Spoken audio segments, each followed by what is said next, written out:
Assalamualaikum warahmatullahi wabarakatuh. Perkenalkan, nama saya Widya, NIM 1920603109 dari Prodi S1 Perbankan Syariah, Fakultas Ekonomi dan Bisnis Islam. Di sini saya akan menjelaskan sedikit tentang mata kuliah Etika Perbankan Syariah dengan tema Etika di bagian akunting. Langsung saja pembahasan yang pertama, yaitu organisasi di bagian akunting, yang meliputi 1. Pengertian akuntansi.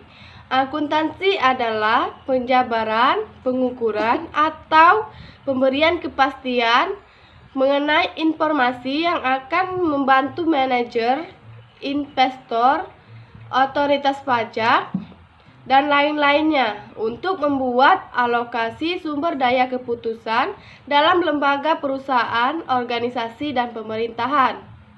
Akuntansi juga mempunyai tujuan untuk menyiapkan laporan keuangan yang akurat yang dapat digunakan administrator, pembuat kebijakan, atau yang lainnya.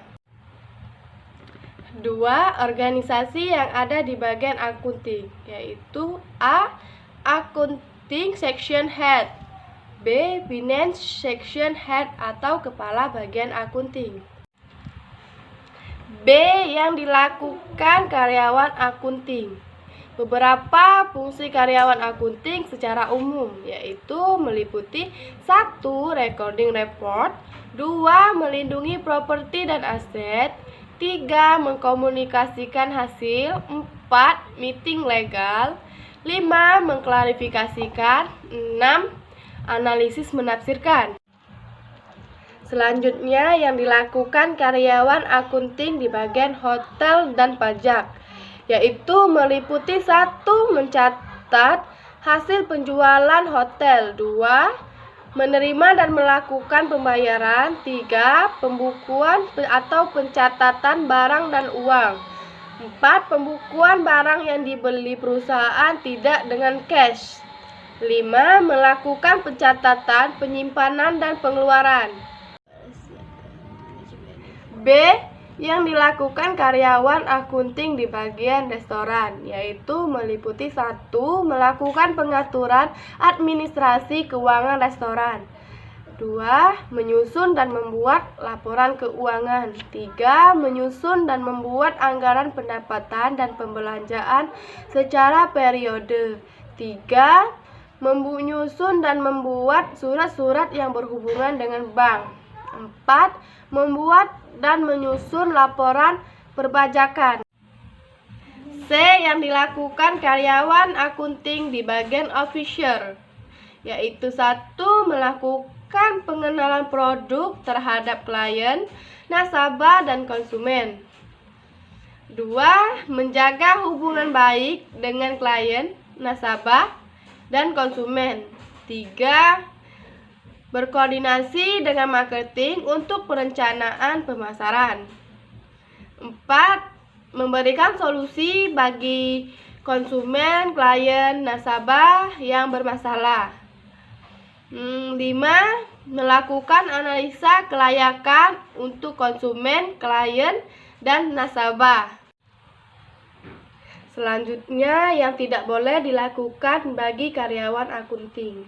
Kode etik profesi akuntansi, yaitu meliputi A. Kontribusi untuk masyarakat dan kesejahteraan manusia, B. Prinsip mengenai kualitas hidup semua manusia, C. Hindari menyakiti orang lain, D. Bersikap jujur dan dapat dipercaya, E. Menghormati privasi orang lain, F. Hak milik termasuk hak cipta, G. Kepercayaan. Selanjutnya, D. Mempersiapkan manajemen report. Sistem pelaporan manajemen meliputi 1. Keputusan perencanaan strategis, 2. Disusun oleh manajemen level atas, 3. Menetapkan maksud dan tujuan perusahaan, 4. Menentukan ruang lingkup. 5. Menentukan struktur organisasi. 6. Menetapkan filosofi manajemen. Selanjutnya, langkah-langkah pengambilan keputusan, yaitu A. Identifikasi masalah. B. Evaluasi solusi alternatif. C. Implementasi solusi terbaik. D. Lakukan pemeriksaan pasca implementasi. Selanjutnya, peran akuntansi manajemen dalam suatu perusahaan meliputi memprediksi arus kas, membantu mengetahui realisasi kerja, dan lain-lainnya.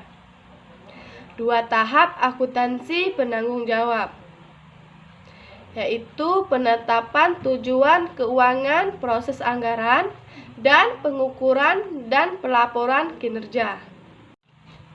Sekian dari pembahasan yang saya sampaikan. Saya ucapkan terima kasih.